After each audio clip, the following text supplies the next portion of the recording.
आज का विषय है योग, ध्यान और मेडिटेशन में महाकाल अवस्था।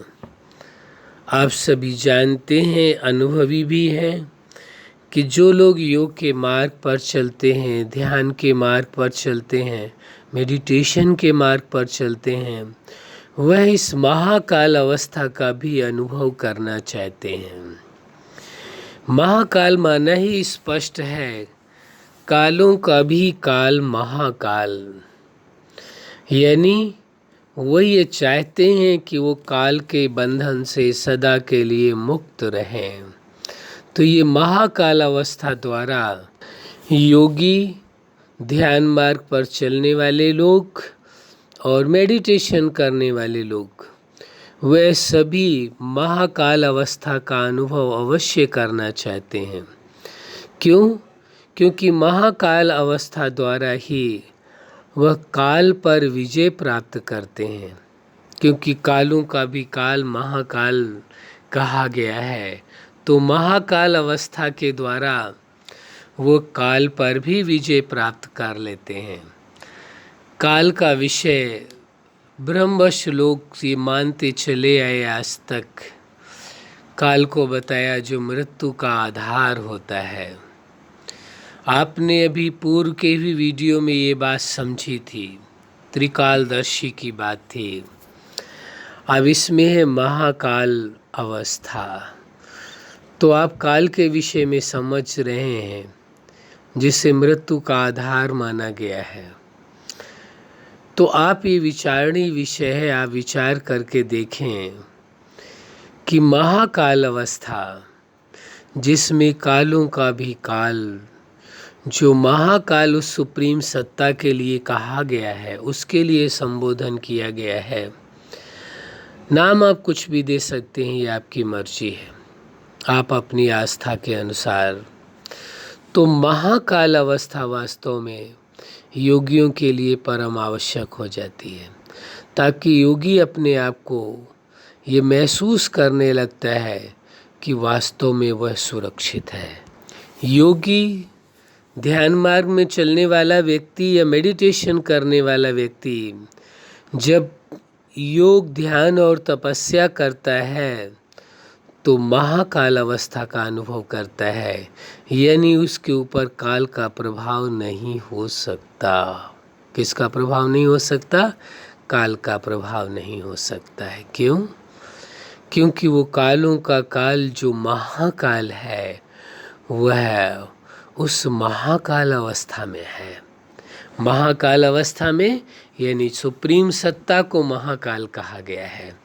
तो सुप्रीम सत्ता के आप समान हो चुके हैं। वही एक सिद्धांत याद करने की आवश्यकता है। कौन सा सिद्धांत बताया था? संकल्प का स्वरूप होना। यहाँ पर भी वही सिद्धांत कार्य कर रहा है। आपने मन ही मन संकल्प किया और उसका आप स्वरूप बने कि महाकाल समान अपने आप को अनुभव करने लगे।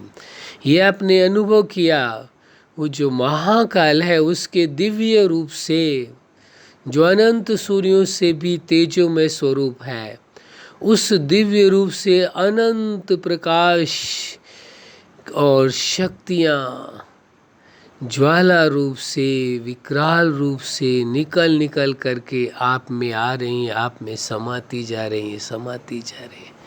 आप अनुभव कर रहे हैं कि उस महाकाल से अनंत तरंगे निकल करके, प्रकाश और शक्ति की तरंगे निकल करके उतर करके पूरे ब्रह्मांड में फैल रही हैं और आप में समाती जा रही हैं। और आप अपने आप को महाकाल के रूप में अनुभव कर पा रहे हैं। किस रूप में? महाकाल अवस्था में आप अपने आप को अनुभव करते हैं कि आप महाकाल अवस्था में हैं। अब आप काल पर विजयी हो चुके हैं। न ही चेतना को काल प्रभावित कर सकता है और न ही प्रकृति के 5 तत्वों को, और न ही आप देखें कि वो तो महाकाल है ही, वो सुप्रीम सत्ता तो महाकाल है ही, उसे तो प्रभावित करने का प्रश्न ही नहीं उठता है। तो प्रकृति, चेतना और वो सुप्रीम सत्ता, तीनों ही आप ये देखेंगे महाकाल अवस्था के द्वारा अनुभव करेंगे कि काल का कोई प्रभाव इन तीनों सत्ताओं को प्रभावित नहीं करता है। तीनों ही सत्ताएं शाश्वत हैं, तीनों ही सत्ताएं अपने आप में विशेष महत्वपूर्ण है, साधारण कोई भी नहीं है।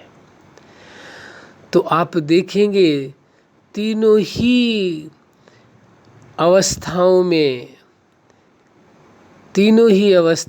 आप देखेंगे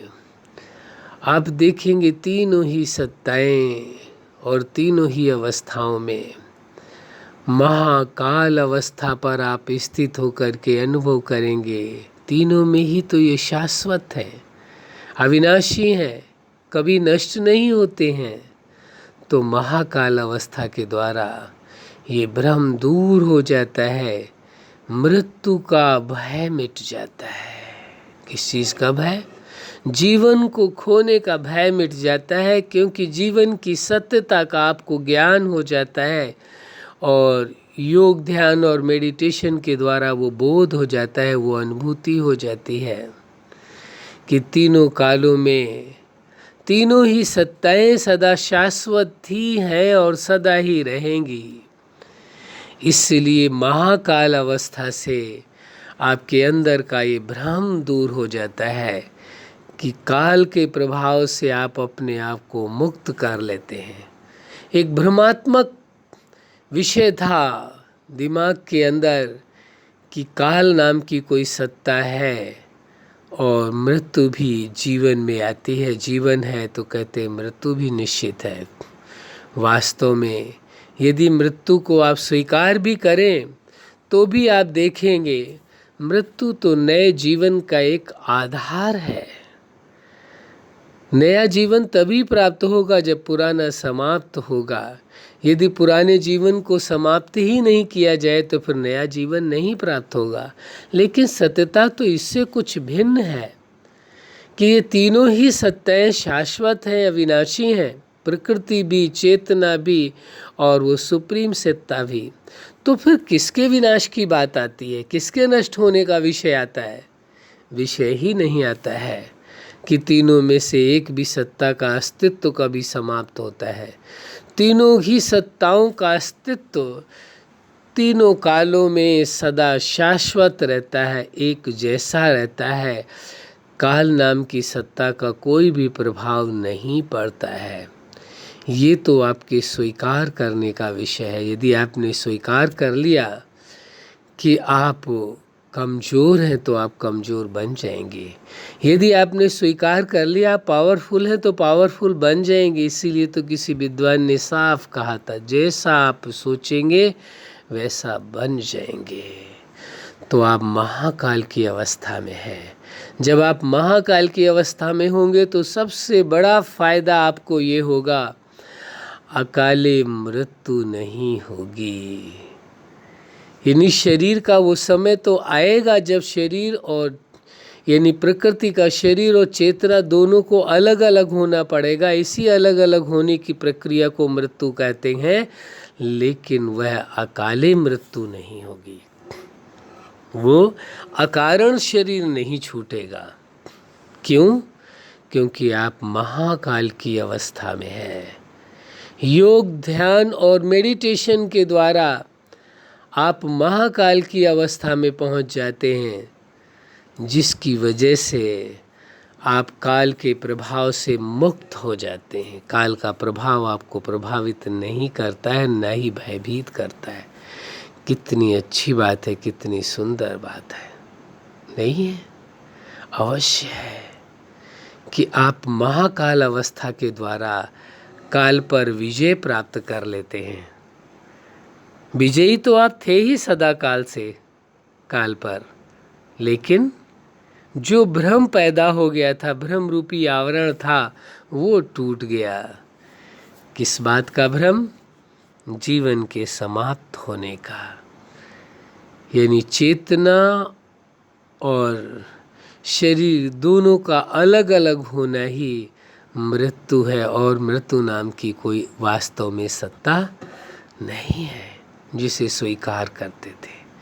कुछ भी इस ब्रह्मांड में कहे या इस सृष्टि में कहे, कुछ भी नष्ट नहीं होता है। उस प्रकृति की चीज़ें है तो रूप परिवर्तन होता है, चेतना है तो उसके गुणों में परिवर्तन आता है, लेकिन सुप्रीम सत्ता सदा सम रहता है, एक समान रहता है। तो यही अनुभव का विषय है कि सुप्रीम सत्ता से अनंत गुण शक्तियाँ, अनंत प्राप्तियाँ, अनंत खजाने, अनंत पावर्स उतर उतर कर आप में समा रही है। उस महाकाल से अनंत शक्तियाँ आकर आप में समा रही हैं। आप भी उस सत्ता के समान, उस सुप्रीम सत्ता के समान महाकाल बन चुके हैं। महाकाल के रूप में स्वयं को देखना होगा, अनुभव करना होगा, समझना होगा कि वास्तव में आप कौन हैं। और महाकाल अवस्था का अनुभव आपको इस वास्तविकता का दर्शन करा देता है। अच्छा, आप अपने जीवन में सफलता के शिखर तक पहुँचे। आज का विषय था योग, ध्यान और मेडिटेशन में महाकाल अवस्था का अनुभव। स्वयं भी करें और औरों को भी कराएं। औरों को कराने का अभिप्राय यहाँ ये है, उनको भी अकाले मृत्यु से मुक्त कर सकते हैं। तो यही हमारी हार्दिक शुभकामना है कि स्वयं भी आप महाकाल अवस्था का अनुभव करें और सर्व को कराएं। यही हमारी हार्दिक शुभकामना है। सदा खुश रहें, मुस्कुराते रहें। धन्यवाद।